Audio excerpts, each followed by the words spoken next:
Assalomu alaykum aziz do'stlar, sizlar bilan Xabarchi.uz kanalida O'zbekistonda va dunyoda kuzatiladigan so'nggi yangiliklar. Biz o'z ishimizni boshladik.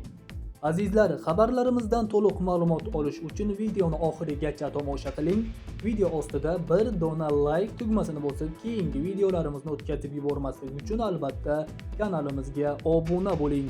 Bugungi dasturimizda pensiya yoshi o'zgardi. Batafsil videoda pensiya olishda yangi imtiyozlar joriy etildi. Batafsil videoda xabardor bo'ling.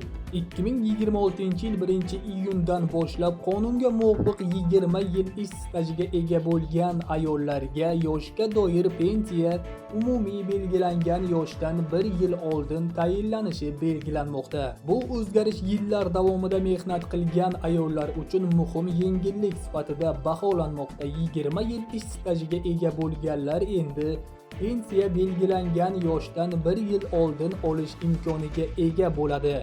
Ayollarning pensiya yoshi o'zgaradi. Qozog'istonda ayollarning pensiya yoshi oshiriladi. Bu haqida 9-aprel kuni mamlakat Mehnat va aholi ijtimoiy muhofaza qilish vaziri o'rinbosari Viktoriya Shegay ma'lum qildi.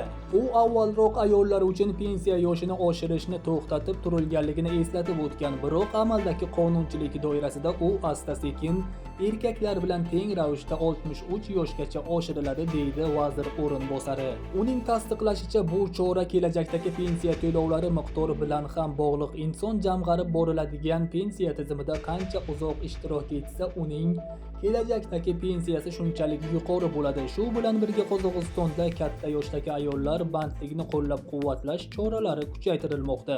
Katta yoshdagi ayollarni ish bilan ta'minlashga yordam beradigan kumush yosh dasturi ishga tushirildi. Biz ish beruvchilar tajribali xodimlarni jalb qilishlari uchun ularning ish haqqining bir qismini subsidiyalaymiz, deydi Viktoriya Shegay. Qayd etilishicha, hozirda Qozog'istonda pensiya yoshi erkaklar uchun 63 yosh, ayollar uchun esa 61 yoshni tashkil etadi. Shu bilan birga ayollar uchun yoshni oshirish bo'yicha vaqtinchalik muzlatish amal qilmoqda. Bu kamida 2027-yil oxirigacha davom etadi. Shundan so'ng oshirish bosqichma-bosqich davom etadi. 2028-yildan 61,5 yosh, keyinchalik pensiya yoshi har yili oshib boradi va 2031-yilga borib 63 yoshga yetadi.